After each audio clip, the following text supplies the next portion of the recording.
आप लोग अच्छे होंगे। Myself Vinay Kumar Bin and welcome to my channel chem tube by Vinay sir. तो डियर स्टूडेंट, आज के सेशन में हम लोग बात करेंगे ऑक्सो एसिड ऑफ सल्फर के बारे में। कौन कौन से ऑक्सो एसिड होते हैं सल्फर के, उनकी स्ट्रक्चर क्या होते हैं, उनका हाइब्रिडाइजेशन क्या होता है और उनके ऑक्सीडेशन स्टेट्स क्या होते हैं, और कौन से ऑक्सो एसिड ऑफ सल्फर में पैरोक्साइड लिंकेज होता है, क्योंकि यहाँ से क्वेश्चन आपके स्ट्रक्चर से रिलेटेड क्वेश्चन जेईई नीट में आते हैं, इसलिए यहाँ पे इसको डिस्कस करना जरूरी है। तो चलिए हम जितने भी ऑक्सो एसिड ऑफ सल्फर होते हैं उनके स्ट्रक्चर की हम पूरी प्रॉपर्टी के बारे में यहाँ पर डिस्कस करने वाले हैं।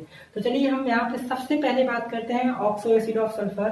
तो सबसे पहले ये जान लेते हैं कि ऑक्सो एसिड होते क्या हैं। तो देखो डियर स्टूडेंट, ऑक्सो एसिड क्या होते हैं कि acid which contain hydrogen, oxygen and some other element. तो यहाँ पर हम सल्फर की बात कर रहे हैं, तो ऐसा एसिड जिसमें हाइड्रोजन हो, ऑक्सीजन हो और क्या हो, सल्फर एलिमेंट हो, तो उसको क्या बोलेंगे, ऑक्सो एसिड ऑफ सल्फर। तो चलिए सबसे पहले हम यहाँ पर एसिड की बात करने जा रहे हैं, दैट इज H2SO5 की, ठीक है, H2SO5 की। तो इसको और किस नेम से जानते हैं, तो इसका सबसे पहला नाम, इसको हम कैरोस एसिड भी बोलते हैं। क्या बोलते हैं, कैरोस एसिड बोलते हैं। इसके और किस नाम से जानते हैं, इस पर सल्फ्यूरिक एसिड भी बोलते हैं। इसके अलावा इसका एक और नाम है, इसका पर oxo monosulfuric acid, sulphuric acid. कितने नाम होते हैं, H2SO5 के कितने, कैरोस एसिड भी बोलते हैं, पर सल्फ्यूरिक एसिड भी बोलते हैं, और इसको पर ऑक्सो मोनोसल्फ्यूरिक एसिड भी बोलते हैं। तो अगर बात करें इसके स्ट्रक्चर की, तो सबसे मेन चीज क्या है, इसका स्ट्रक्चर क्या है। तो स्ट्रक्चर की अगर हम बात करें, इसका स्ट्रक्चर क्या है, यहाँ पर sulphur as a central atom होगा, तो सल्फर यहाँ पे सेंट्रल एटम हो गया। बाकी यहाँ से एक ऑक्सीजन और दूसरा ऑक्सीजन, ये डबल बॉन्ड थे। उसके बाद यहाँ पर क्या होगा, OH होगा, और यहाँ पर क्या होगा, 2 हाइड्रोजन है और 5 ऑक्सीजन है, यहाँ से हो गए। तो यहाँ पर क्या होगा, ऑक्सीजन, और फिर यहाँ पर ऑक्सीजन, यहाँ पर H होगा, ठीक है। तो टोटल हाइड्रोजन कितने हो गए, 2, ऑक्सीजन टोटल कितने, 1 2 3 4 5, और यहाँ पर सल्फर क्या होगा, सेंट्रल एटम। ये तो इसका स्ट्रक्चर अच्छे से ध्यान रखना होगा। और यहाँ पर ये जो ऑक्सीजन है, इसी ऑक्सीजन को पैरोक्साइड लिंकेज बोलते हैं, ठीक है। इसको क्या बोलते हैं, पर ऑक्सी लिंकेज, ठीक है। तो पर ऑक्सी लिंकेज कैरोस एसिड में क्या होता है, दो ऑक्सीजन ऐसे होते हैं जिनमें पेरोक्साइड लिंकेज होता है, ठीक है। तो ये तो इसका स्ट्रक्चर हो गया। अगर हम बात करें इसके ऑक्सीडेशन स्टेट की, ऑक्सीडेशन स्टेट कितना होगा और इसका हाइब्रिडाइजेशन क्या होगा, ठीक है, हाइब्रिडाइजेशन। तो यहाँ पर देखो सबसे पहले हम बात करते हैं इसके ऑक्सीडेशन स्टेट की। तो ऑक्सीडेशन स्टेट की क्या हम बात करें कि इस पर कितना चार्ज आ रहा है। तो जरा चेक करो, यहाँ पर सल्फर ऑक्सीजन से ही बॉन्ड है, सल्फर जितने भी बॉन्ड बनाया है क्या बना रहा है, ऑक्सीजन से ही बनाया था। ऑक्सीजन सल्फर में किसकी इलेक्ट्रॉनिटी ज्यादा होती है, ऑब्वियसली बात है ऑक्सीजन की ज्यादा होगी। तो यहाँ से इस बॉन्ड से इसको एक प्लस चार्ज मिला, ठीक है। ऑक्सीजन और सल्फर में किसकी इलेक्ट्रॉनिटी ज्यादा होती है, ऑक्सीजन की। तो सल्फर पे इस बॉन्ड से एक प्लस मिला, यहाँ से डबल बॉन्ड है तो यहाँ से 2 प्लस मिलेंगे, यहाँ से भी 1 प्लस मिलेगा, और यहाँ से भी क्या मिलेगा, 1 प्लस, और यहाँ से भी 1 प्लस। तो टोटल इस सल्फर पे चार्ज कितना हुआ, +6 चार्ज हुआ। तो इसका ऑक्सीडेशन स्टेट क्या हो जाएगा, +6, ठीक है। बात समझ में आई। आप चाहे तो इसे भी निकाल सकते हो या फिर x मान के निकालो।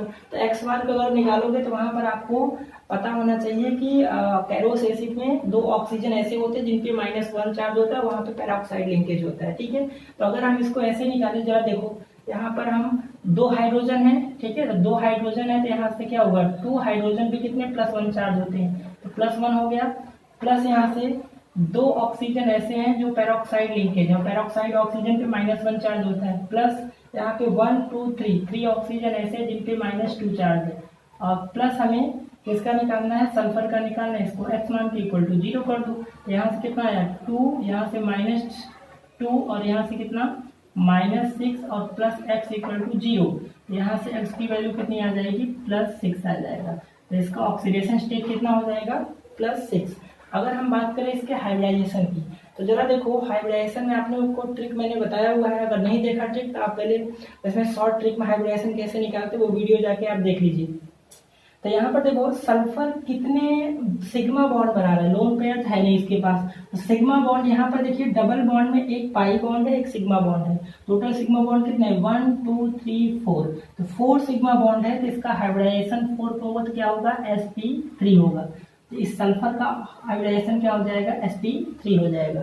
तो ये आपको स्ट्रक्चर अच्छे से पता होना चाहिए, इसका ऑक्सीडेशन स्टेट भी आप आसानी से निकाल लोगे और इसका हाइब्रिडाइजेशन कितना होगा sp3 हो जाएगा। बात समझ में आ गई, ये इंपॉर्टेंट स्ट्रक्चर है, आपको अच्छे से पता होना चाहिए। सेकेंड की बात करें तो यहाँ पर इसका फॉर्मूला क्या है H2H2O8, ठीक है, H2H2O8, तो इसका और किस नाम से जानते हैं, इसको हम बोलते हैं मार्शल एसिड, ठीक है, मार्शल एसिड भी बोलते हैं, या इसी का एक और नाम है peroxy disulphuric acid, disulphuric acid, ठीक है, तो इसको मार्शल एसिड भी बोलते हैं या फिर पर ऑक्सी डाई सल्फ्यूरिक एसिड बोलते हैं। अब इसके अगर स्ट्रक्चर की बात करें तो यहाँ पर 2 सल्फर है, ठीक है, अगर हम बात करें इसके स्ट्रक्चर की तो स्ट्रक्चर इसका क्या होगा, तो सल्फर है यहाँ पर 2 सल्फर है, तो सल्फर को हमने यहाँ रख दिया। अब टोटल 8 ऑक्सीजन है, तो यहाँ से दोनों सल्फर के पास पहले डबल बॉन्डेड यहाँ पर ऑक्सीजन लगा दीजिए। अब यहाँ पर 2 ऑक्सीजन ऐसे हो जहाँ पर पैरोक्साइड लिंकेज होगा, तो टोटल कितने हो गए 1 2 3 4 5 6, और यहाँ से क्या होगा OH, और इस साइड भी इससे क्या होगा OH अटैच होगा, ठीक है, तो ये हो गया मार्शल एसिड जो है H2H2O8 का स्ट्रक्चर हो गया। अब आपको अगर स्ट्रक्चर पता है, कोई भी क्वेश्चन पूछे आसानी से आप बता सकते हो। तो अगर हम इसका ऑक्सीडेशन स्टेट निकालें सल्फर का, तो इसमें भी आपको देखो सल्फर कितने बॉन्ड बनाया 1 2 3 4 5 6 बनाया, और यहाँ पर ऑक्सीजन अटैच है, तो 6 बॉन्ड है, हर एक बॉन्ड से इसको एक प्लस चार्ज मिलेगा, तो टोटल इसका ऑक्सीडेशन स्टेट कितना आ जाएगा +6, यहाँ पर भी ऑक्सीडेशन स्टेट कितना आएगा +6 आ जाएगा। तो मार्शल एसिड में जो सल्फर है उसका ऑक्सीडेशन स्टेट कितना है 6 है। और अगर हम इसके हाइब्रिडाइजेशन की बात करें तो सल्फर कितने 4 सिग्मा बॉन्ड बनाए, ये भी बना देखो, पाई बॉन्ड से हमें ध्यान रखिए हाइब्रिडाइजेशन में जरूरत नहीं है, 1 2 3 4 बनाया, तो इसका भी हाइब्रिडाइजेशन sp3 होगा और इसका भी हाइब्रिडाइजेशन क्या होगा sp3 होगा। अब ऑक्सीडेशन स्टेट आप x मान के भी निकाल सकते हो, बट उसके लिए आपको ये पता होना चाहिए कि इसमें ये जो 2 ऑक्सीजन होते हैं, ये 2 ऑक्सीजन होते हैं, यहाँ पर ये होता है पर ऑक्सी लिंकेज होता है। पर ऑक्सी लिंकेज का मतलब है यहाँ पे पैरोक्साइड लिंकेज होता है, 2 ऐसे ऑक्सीजन है, बात समझ में आ रही है, ये ऐसे ऑक्सीजन है जिन पे पैरोक्साइड लिंकेज होता है। तो अब इसको x मान के निकालो तो आसानी से निकाल सकते हो, ठीक है, कैसे निकालोगे, तो यहाँ पर देखिए 2 हाइड्रोजन है, तो हाइड्रोजन पे क्या +1 चार्ज है, और प्लस यहाँ पर 2 ऐसे ऑक्सीजन है जिन पे -1 चार्ज हुआ, क्योंकि पैरोक्साइड लिंकेज है, और प्लस कितने ऑक्सीजन बनते हैं 1 2 3 4 5 6 ऐसे ऑक्सीजन है जिन पे -2 चार्ज है, और इक्वल और सल्फर का निकालना है, तो सल्फर का हम x मान लो, 2 सल्फर है तो यहाँ से क्या हो जाएगा 2x = 0। अब इसी को सॉल्व कर लो, यहाँ से 2 आ गया, यहाँ से -2, और फिर यहाँ से कितना -12 और +2x = 0, तो ये तो कैंसिल आउट हो गया, तो यहाँ से x की वैल्यू निकालोगे कितना आ जाएगा +6। तो मार्शल एसिड में सल्फर का ऑक्सीडेशन स्टेट कितना आ जाएगा +6 आ जाएगा। तो आपको देखो ये सब रखने की जरूरत नहीं है, आपको स्ट्रक्चर मेन चीज याद रखना है, तो आसानी से इसका ऑक्सीडेशन स्टेट और इसका हाइब्रिडेशन आसानी से निकाल सकते हैं। चलो थर्ड हम बात करते हैं यहाँ पर ओलियम का। ओलियम ने आप लोगों ने नाम सुना होगा, तो इसका क्या है H2H2O7, ठीक है, तो इसका नाम क्या है, कॉमन नेम है, इसको ओलियम भी बोलते हैं। इसके अलावा इसको और क्या बोलते हैं पायरोसल्फ्यूरिक एसिड, पायरोसल्फ्यूरिक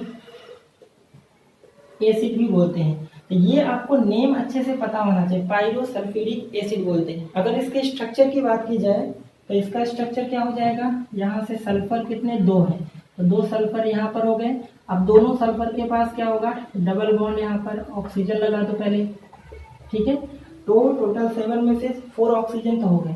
अब यहाँ पर एक ऑक्सीजन से ये दोनों सल्फर लिंक होते हैं, बाकी यहाँ से OH हो गया, और यहाँ से भी क्या हो जाएगा एक OH हो जाएगा।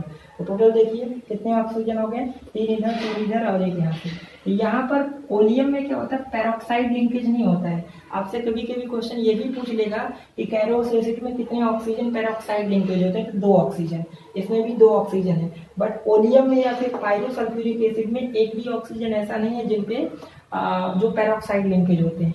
तो अब इसमें भी हाइब्रिडाइजेशन आसानी से निकाल सकते हो। हर एक सल्फर कितने 6 बॉन्ड बनाया है, देखिए 1 2 3 4 5 6, तो 6 इसका, और ऑक्सीजन से ये अटैच्ड है तो ऑक्सीजन की इलेक्ट्रोनेगेटिविटी ज्यादा है, तो एक बॉन्ड से एक माइनस एक प्लस जनरेट होगा।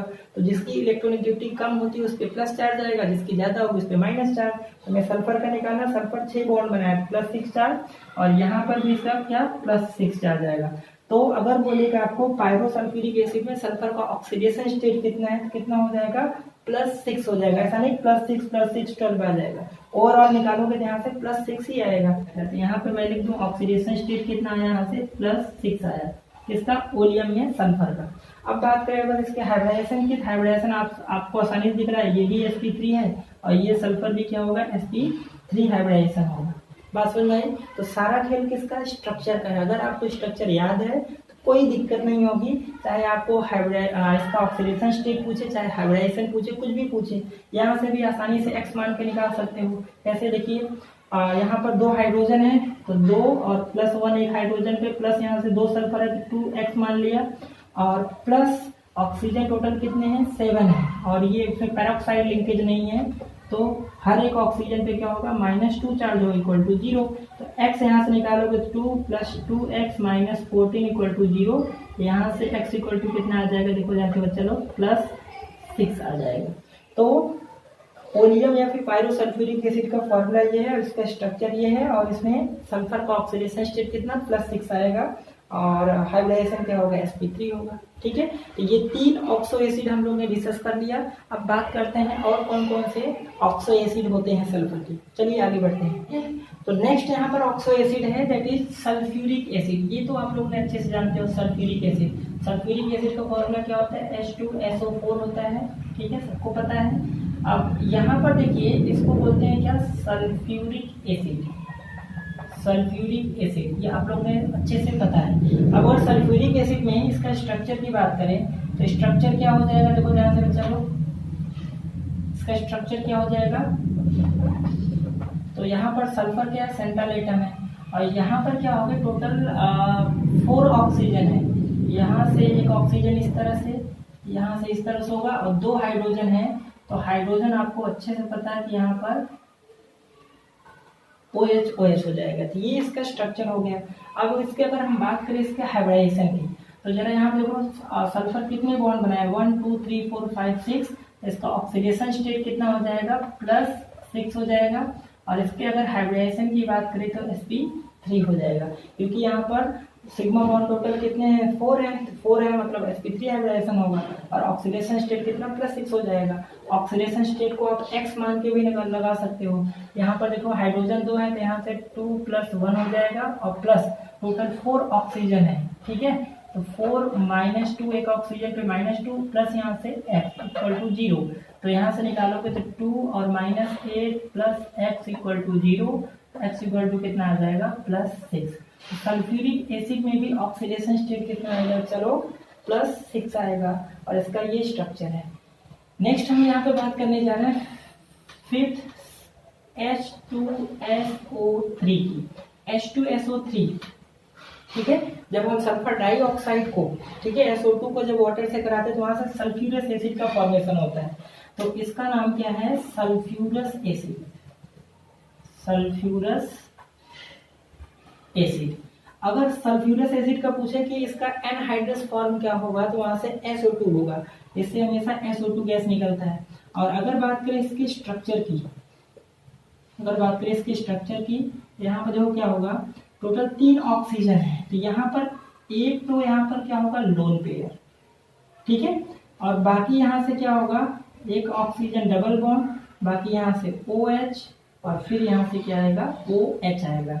ठीक है, अब बात करें इसके अगर ऑक्सीडेशन स्टेट की बात की है, ऑक्सीडेशन स्टेट कितना आएगा, यहाँ देखिए 1 2 3 4 बॉन्ड बनाया, यहाँ से लोन पेयर है, तो ऑक्सीडेशन स्टेट कितना हो जाएगा, +4 हो जाएगा। और अगर इसके हाइब्रिडाइजेशन की बात की जाए, ठीक है, हाइब्रिडाइजेशन की, तो हाइब्रिडाइजेशन क्या हो जाएगा, टोटल कितने सिग्मा बॉन्ड है, 1 2 3 सिग्मा बॉन्ड है, 3 सिग्मा बॉन्ड प्लस एक लोन पेयर है, तो टोटल 3+1, तो 3+1 में इसका हाइब्रिडाइजेशन क्या आ जाएगा, sp3, और शेप कैसा होगा यहाँ पर पिरामिडल शेप होगा।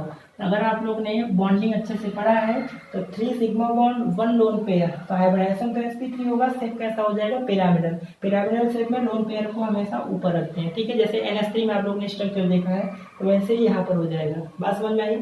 तो नेक्स्ट यहाँ पर जो छठा नंबर पे है ऑक्सो एसिड ऑफ सल्फर में H2SO2 का, तो सबसे पहले इसका नाम क्या है, हाइपोसल्फ्यूरस एसिड, हाइपोसल्फ्यूरस एसिड, ठीक है। तो अगर बात की जाए इसके स्ट्रक्चर की, स्ट्रक्चर कुछ ऐसा होगा, यहाँ पर सल्फर हो गया, दो इसके पास लोन पेयर है, तो लोन पेयर कुछ इस तरह से हो जाएगा, और बाकी यहाँ से OH और यहाँ से OH। आपको ऐसा शेप किसका दिख रहा था, वाटर का, वाटर के इसको क्या होता है, बेंड शेप बोलते हैं। और अगर इसके बात करें इसके ऑक्सीडेशन स्टेट की, तो ऑक्सीडेशन स्टेट क्या होगा, +2 होगा, बिकॉज यहाँ से दो यहाँ से बॉन्ड बना है, ठीक है, ये तो लोन पेयर है। और बाकी बात करें इसके हाइब्रिडाइजेशन की, ठीक है, हाइब्रिडाइजेशन की, तो यहाँ पर क्या है, दो लोन पेयर है, 2+2 का खेल है, तो 2+2 टोटल कितना आया, 4 आया, 4 का मतलब हाइब्रिडाइजेशन तो sp3 होगा, बट इसका शेप क्या हो जाएगा, दो सिग्मा बॉन्ड और दो लोन पेयर होते हैं, तो उसका शेप कैसा होता है बच्चा लोग, जैसे वाटर का होता है कैसा, बेंड शेप, बेंड या फिर इसी को V शेप बोलते हैं, ठीक है, बेंड शेप या फिर V शेप बोलते हैं। तो आपको ऑक्सो एसिड के स्ट्रक्चर मेन चीज याद रखना है, किसमें पेरोक्साइड लिंकेज होता है, किसमें पेरोक्साइड लिंकेज नहीं होता है, तो आपको सिर्फ स्ट्रक्चर पता है। तो अगर आपको स्ट्रक्चर से रिलेटेड ऑक्सीडेशन स्टेट पूछे या फिर उसका हाइब्रिडाइजेशन पूछे तो आसानी से यहाँ से निकाल सकते हो। आई होप आपको वीडियो पसंद आया होगा, प्लीज लाइक करें, शेयर करें, सब्सक्राइब करें। मिलते हैं हम लोग नेक्स्ट लेक्चर में। Thank you.